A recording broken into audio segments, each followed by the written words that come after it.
start with question 17 now. So here we have Jim who buys a plant with a height of 20 centimetres, and then we have this graph here that shows how the height changes during the next 4 days. We need to work out the formula for h in terms of n. So our h is the height of the plant, so it's just the y-axis of this graph, and then number of days is our n, which is the x-axis. However, here, instead of y, we have h, so h equals m, and instead of x, we have n plus c. So just to remind you, the c is always the intercept of the line, and then the m is always the gradient of the line. So the intercept we can get quickly, which is just a 20, so it's just when the line crosses the y-axis and when x equals 0. So we can write this equation as h equals m plus 20, so we've got our intercept. And then to find out the gradient, we just need to see how the y changes with x. So we can use this line to find this out. So we need 2 points on this line. I'm going to use the first point and then the last point. So let's see how the y changes in this graph. So it goes from 20 to 32, so that's a change of 12. And then how does the x change from the initial starting point to the second point? So it goes from 0 to 4, so this is 4. So our m, so our gradient is 12 divided by 4, and this is 3. So we can write our equation again. So this will be h equals, instead of m, we write 3, n plus 20. And that is our equation. That is our formula of h in terms of n. That is our question 17. Let's begin our question 18 now. So here we have to solve a simultaneous equation. So the first one is 2x plus 4y equals minus 9. And then our second equation is 2y equals 4x minus 7. So I'll just put 1 here and then 2 here.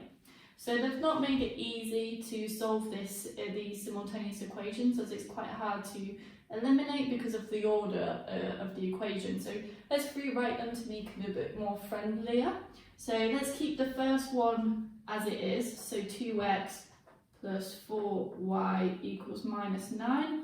So we have 2y here, so we'll write it here. And then we want to move this 4x over to the other side, so that is with the y. So when we obviously change, when we move the 4x over to the other side, we change the sign. So this will now equal minus 4x plus 2y. And then we keep the minus 7 over on this side of the equation, so it's just minus 7 here. So now we have xx and yy, and then just an integer over on this side. So they're more similar, these equations now. However, they're not exactly the same, so then it's still hard to eliminate. So let's multiply this equation by 2.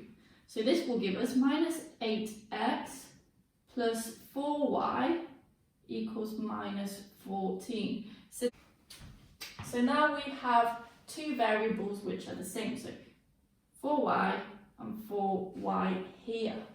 So what we can is take the equations again. So we have 2x plus 4y equals minus 9. And we take this equation and take it away from the second equation. So plus 4y equals minus 14. So 2x minus 8x. So if we have a minus situation, then that becomes a plus. So it will be 10x. Now we have 4y, take away 4y, so that will be 0. And then we have minus 9, take away minus 14. So again, when it's a double minus, it turns into a plus. So minus 9 plus 14 will give us 5. So now all we have to do is solve for x. So 10x equals 5. So x is 5 divided by 10, and this is a half. So we have one answer, and now we have to substitute this to get our y. So we can substitute it to this equation, for example. 2y equals 4x minus 7. So 4 multiplied by our half, since we know what x is now, minus 7. So 4 multiplied by a half gives us 2. 2 minus 7 is minus 5. So 2y equals minus 5. And then we rearrange this so that it is minus 5 divided by 2. So we move this 2 over to the other side. Because it's multiplied by the y, we have to divide it.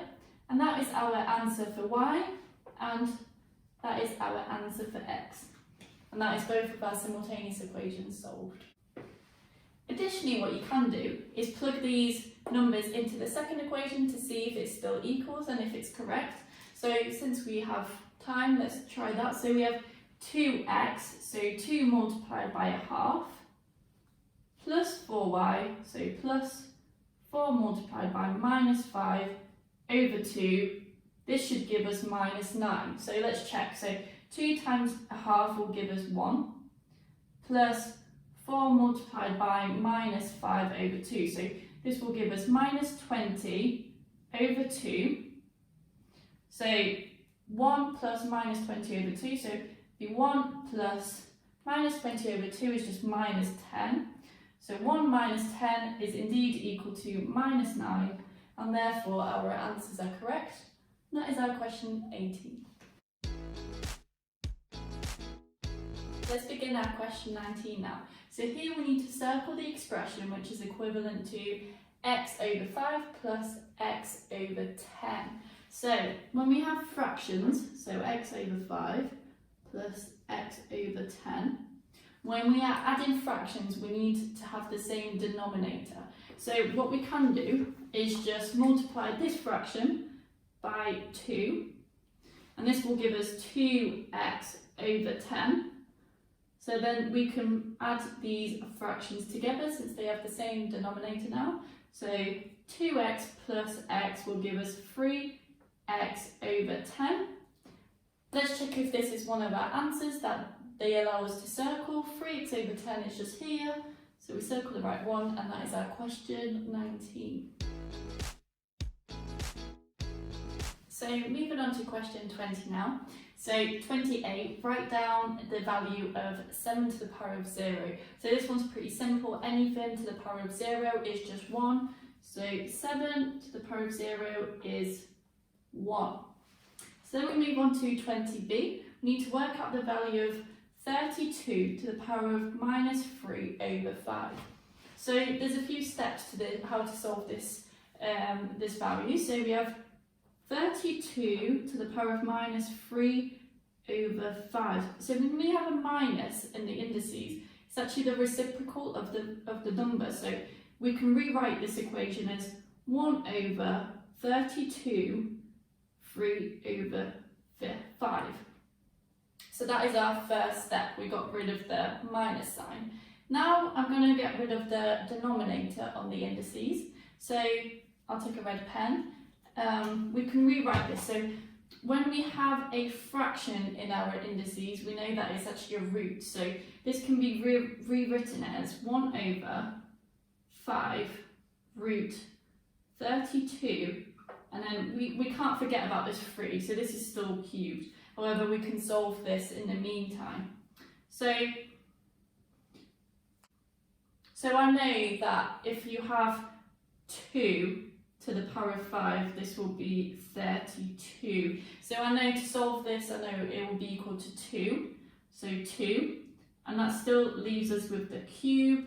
So 1 over 2 to the power of 3, so 2 times 2 times 2. So 2 times 2 is 4. 4 times 2 is 8. So that is our final answer, 1 over 8. And that is our question 20.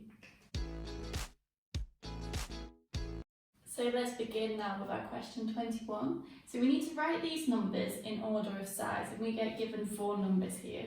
Some of which look quite horrific since we don't have a calculator, we need to solve everything ourselves. So the first number is 15.6, you know, fine. Then we have 3 multiplied by the root of 23. 2.1 to the power of 4, and then 47 over 3. So this question is not asking you to solve these 100% accurately, it's just more to get an estimate to be able to put these in order. So let's try that. So the first one is fine, it's 15.6, we know that. Then we move on to this one. So let's leave the 3 for now, and let's deal with root 23. So I don't know what the root of 23 is, however I know that the root of 25 is 5. And then I know that the root of 16 is 4. So it's a number between 4 and 5, however it's closer to 5. So let's just choose 5 for now. Now let's multiply 3 by 5. 3 by 5, this gives us 15. So our number will be less than 15, but we don't know exactly what the number is. So leave that for now. I think that's accurate enough. Now let's move on to the second one. So we have 2.1 to the power of 4. So 2.1 is very close to 2, so let's just use that number for now. So 2 to the power of 4. So we have 2 multiplied by 2 gives us 4. Multiply by 2 again, this will be 8. And then multiplied by 2 again, that gives us 16.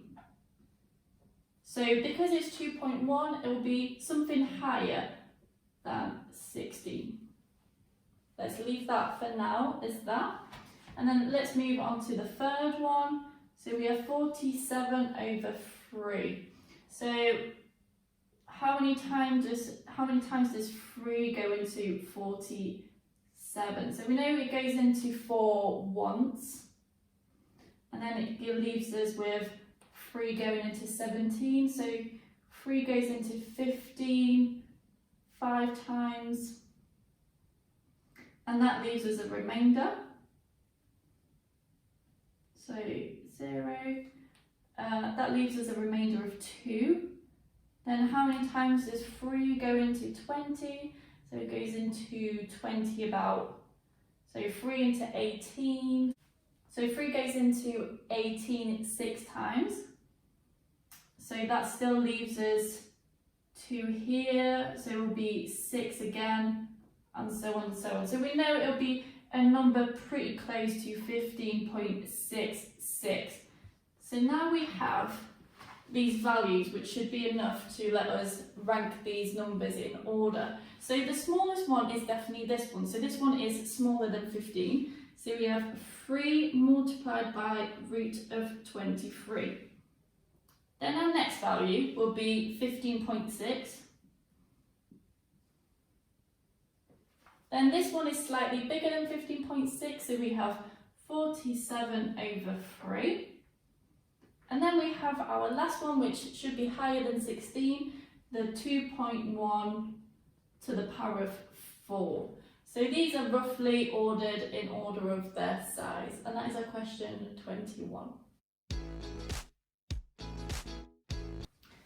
Moving on to question 2 now. So here we have y, which is directly proportional to x cubed.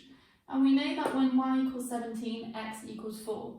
And we need to work out the equation connecting x and y. So let's start that. So we know that y is directly proportional to x cubed. So this sign just shows that it's proportional. We can replace this. So if we write y equals k, which is just our constant, x cubed, that basically represents this symbol. So there is a constant of proportionality in between the y and the x cubed. So we need to solve for this k using these values. So we know that when y equals 17, x equals 4. So we can plug those numbers in to get our constant. So y equals 17. So we leave our constant because we don't know what that value is yet. And then we take the 4, which is our x in this situation, and we cube it. So we have 17 equals x, and then 4 cubed is 4 times 4 is 16. 16 times 4 again will equal 64. 64. So then rearranging this equation, we have k equals 17 over 64. So that is our proportionality constant. And then we just rewrite this equation with our k this time. So we have y equals 17 over 64 x cubed. And that is our equation for this question. That is our question 22a. Let's start with our question 22b now. So we have m, which is inversely proportional to root of r. The value of r is multiplied by 4. Circle what happens to our value of m. So in this question we need to write our equation again. So we know that m, again we use this symbol of proportionality. M is inversely proportional to root of r. So inversely, which means 1 over root of r. We can rewrite this equation again. So we have m equals a constant proportionality constant over root of r. So we have this equation. So the value of r is multiplied by 4. So let's see what happens here. So k divided by root of 4r. So we can also write this as k equals root of 4 multiplied by the root of r. Root of 4 is 2.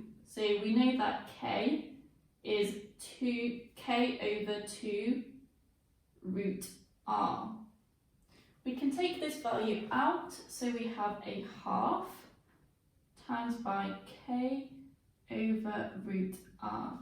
And here we are back to our first equation. So what I mean by that is this bit is the same as this bit.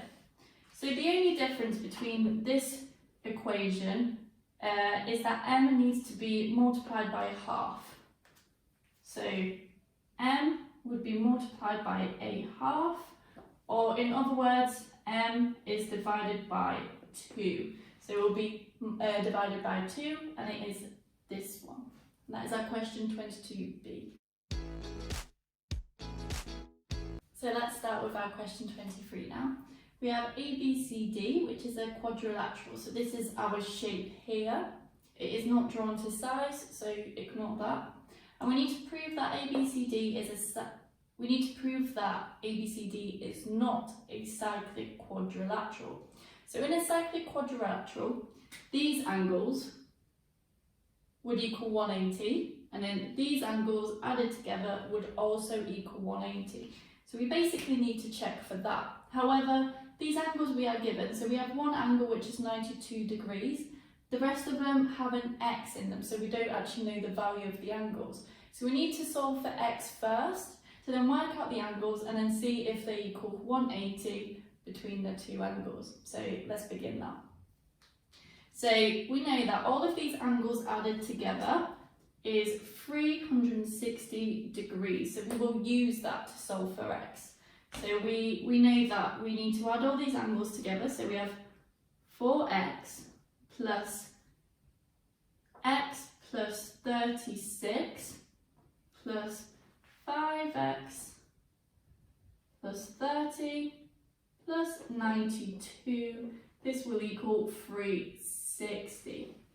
So let's do our x's first. So we have 4x here, x here, and 5x here. So 4 plus 1 is 5 plus number 5, that is 10x plus, and then let's do our actual value. So we have 36, we have 30, and we have 92. So 36 plus 30 is 66, then added to 92 will be 158, and this is equal to 360.